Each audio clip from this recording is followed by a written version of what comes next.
آپ دیکھ رہے ہیں روشن پاکستان نیوز۔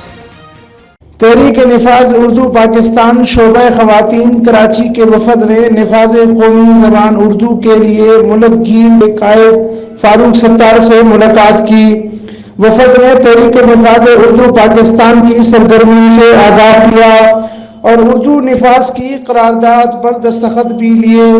فاروق ستار نے کہا کہ قومی زبان کے نفاذ کے بغیر قومی ترقی نہیں کر سکتی۔ 72 سالوں سے کئی تجربات ہو چکے ہیں لیکن قوم ترقی کی راہ پر گامزن نہیں ہو سکی۔ انہوں نے دستخطی مہم کے سلسلے میں اپنے تعاون کا بھرپور یقین دلایا۔ وفد میں تحریک نفاذ اردو پاکستان شعبہ خواتین کی صدر صبا فضل، تحریک نفاذ اردو شعبہ خواتین کراچی کی دیگر خواتین میں ثمرین خان، حنا سہیل اور دیگر رہنما خواتین شامل تھیں۔ امین فاروقی، روشن پاکستان نیوز، ٹھٹہ، سندھ۔